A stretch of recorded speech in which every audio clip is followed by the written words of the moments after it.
Okay, this is quite a short topic now from youth culture, which is looking at media.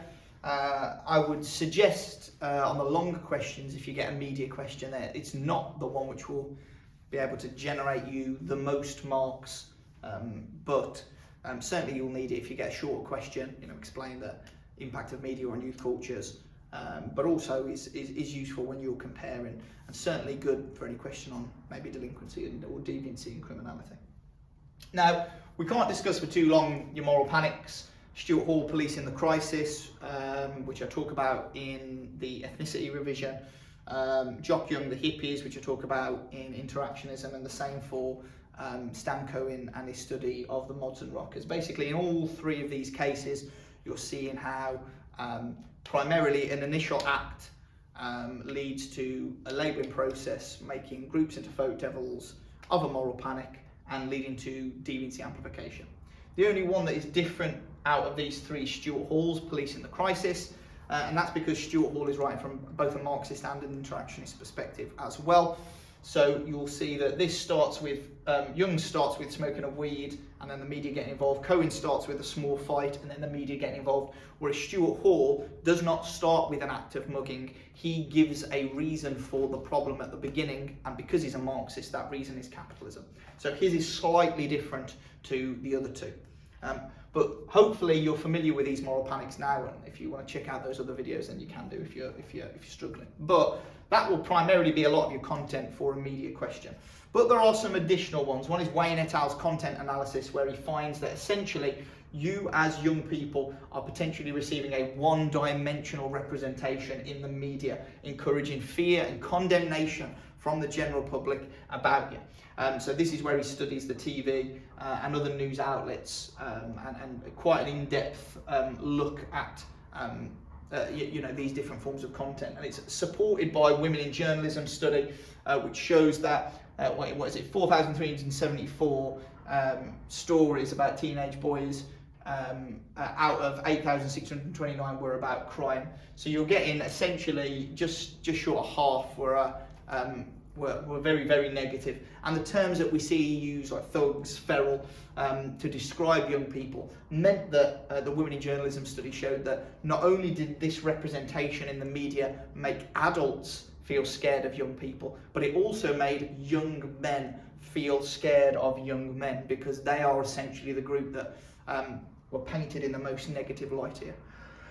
I suppose this culminates in what is quite an old Bernardo study now, where they asked adults questions about young people's crime levels, and they found that 80% of adults thought that young people committed 50% of all the crime. And I think when they were saying young there, I think they were talking about 16 and below. So very, very high numbers of people, the general public, distrusting and fearing young people. And essentially this is a kind of like a media driven kind of idea.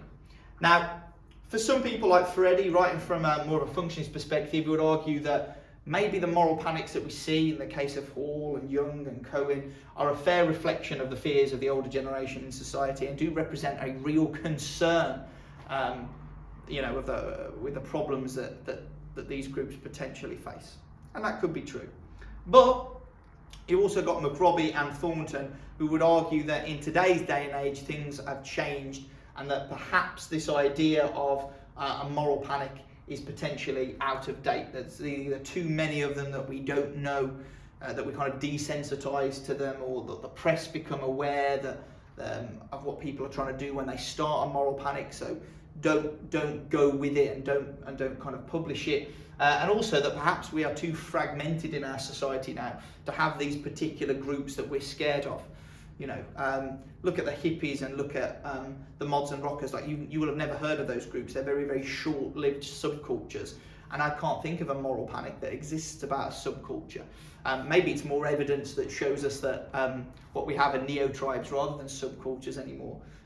But that's an interesting debate nonetheless. So remember, these ideas of moral panics, I think it's Good and Ben Yuder who say that, as a society we need to have a consensus of opinion that this group are the ones to be feared, and then once they've done something which is going to be dealt with disproportionately by the government or by the police, the moral panic ends very, very quickly. And that is the case, certainly, in the moral panic studied by Hall, Young and Cohen. Obviously, all of the media is kind of, particularly the moral panics, are looked at from an interactionist way of viewing the world, because they're interested in the effects of labels. But you've got some counterpoints there about the effectiveness of moral panics, or you've got some counterpoints here about whether or not, well, is this a real thing? Are they always an exaggeration, or would Freddie say no, they're a real idea of a representation of the fears and the problems that are going on in society? So there is that to and fro from within this section as well. So you've got a lot to get your teeth into there, but again, I would be maybe steering clear of a big question on media and youth culture, and kind of focusing in a little bit more on using these to support ideas about deviance or delinquency, because they're very effective then, and there's a bit more scope for kind of debate and discussion.